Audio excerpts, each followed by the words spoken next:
მოგისალმებათ ნიკოლოს კარტოსიას პოდკასტი.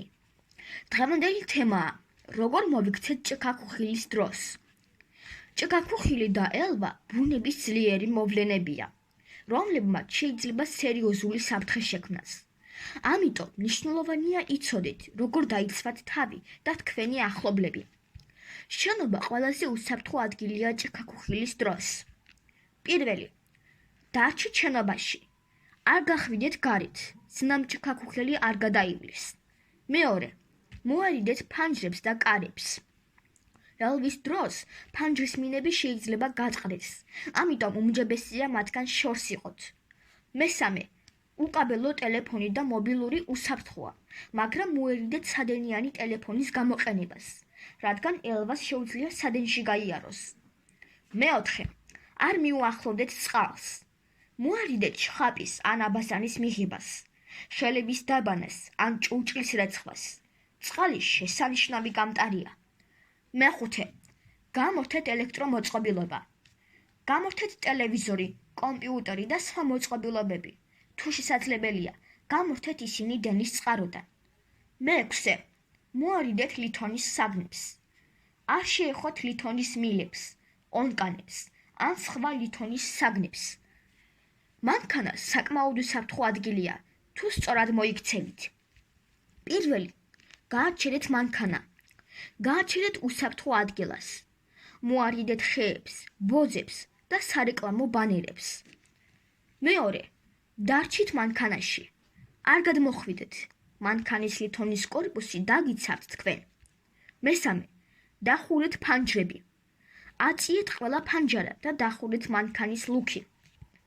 მეოთხე, არ შეეხოთ ლითონის ნაწილებს. მოარიდეთ მანქანის ლითონის ნაწილებზე შეხებას. თუ გარეთ დაგატყდათ ჭიქაქუხილი, უნდა იპოვოთ თავშესაფარი, რაც შეიძლება სწრაფად. პირველი, იპოვეთ თავშესაფარი. შეეცადეთ შეხვიდეთ შენობაში ან მანქანაში. მეორე, მოარიდეთ ღია ადგილებს. მოარიდეთ მაღალ ბორცვებს, მინდვრებს და ღია სივრცეებს. მესამე, მოარიდეთ მაღალ ობიექტებს. არ დადგეთ ხეებთან, ბოძებთან ან სარეკლამო ბანერებთან ახლოს, რადგან მათ შეიძლება ელვა დაეცეს. მეოთხე, მოერიდეთ წყალს. მოერიდეთ აუზებს, ტბებს და მდინარეებს. მეხუთე, დაიხურეთ ყურები. თუ თავშესაფარს ვერ პოულობთ, დაიკუზეთ. ხელები დაიწყეთ მუხლებზე და ყურებზე დაიფარეთ ხელები. ამ პოზაში ნაკლები ზედაპირი გაქვთ, რაც ამცირებს ელვის დარტყმის რისკს და იცავს ყურებს ჭიქაქუხილის ხმისგან. მეექვსე, ჯგუფურად ყოფნისას გაიფანტეთ. თუ ჯგუფში ხართ, გაიფანტეთ, რათა ელვის დარტყმის შემთხვევაში ყველა არ დაშავდეს. მეშვიდე, დაელოდეთ 30 წუთს.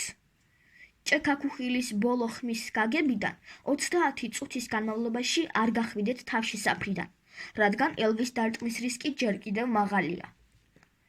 ელვისგან დაშავებული ადამიანების უმეტესობა გადარჩება, მაგრამ საჭიროა სასწრაფო სამედიცინო დახმარება. პირველი, დაურეკეთ სასწრაფოს. სასწრაფოდ გამოიძახეთ სამედიცინო დახმარება. მეორე, შეამოწმეთ გულისცემა და სუნთქვა. თუ ადამიანი არ სუნთქავს, ან არ აქვს გულისცემა, დაიწყეთ ხელოვნური სუნთქვა და გულფილტვის რეანიმაცია, თუ კი იცით როგორ. მესამე, დამწვრობა. თუ ადამიანს აქვს დამწვრობა, მიმართეთ ექიმს. მეოთხე, დაზიანებები. ელვამ შეიძლება გამოიწვიოს ძვლის მოტეხილობები, სმენის ან მხედველობის დაზიანება. ამ წესების დაცვა დაგეხმარება ჭიქაქუხილის დროს უსაფრთხოების შენარჩუნებაში. ყოველთვის გახსოვდეთ, რომ უმჯობესია სიფრთხილის გამოჩენა, ვიდრე უსაფრთხოების წესების უგულებელყოფა. საქართველო იმ ქვეყნების რიცხვს მიეკუთვნება, სადაც ჭიქაქუხილი და ელვა ხშირი მოვლენაა. ჭიქაქუხილიან დღეთა რაოდენობა წელიწადში საშუალოდ რამდენიმე ათეულს შეადგენს. სპეციალისტების აზრით, ჭიქაქუხილი ყველაზე ხშირად საქართველოს სამხრეთ მთიანეთში, კერძოდ სამხრეთ ჯავახეთის ტერიტორიაზე ფიქსირდება. ამ რეგიონში ჭიქაქუხილიანი დღეების საშუალო რაოდენობა წელიწადში 50-დან 56 დღეს აღწევს, ხოლო მაქსიმალურმა მაჩვენებელმა ზოგიერთ წელს 82 დღესაც კი მიაღწია. ხშირი შემთხვევები ფიქსირდება სხვა მთიან რეგიონებშიც, მაგალითად თუშეთში, სადაც ჭიქაქუხილმა ხანძრის გამოწვევის შემთხვევებიც კი დააფიქსირა.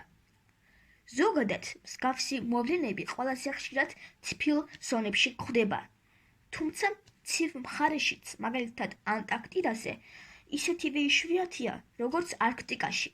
ინდონეზიასა და ცენტრალურ ამერიკაში კი ჭიქაქუხილიანი დღეების რაოდენობა წელიწადში 200-ს აღემატება, რაც საქართველოს მონაცემებთან შედარებით ბევრად მაღალია. ახლა კი დაგემშვიდობებით. მომავალ პოდკასტამდე.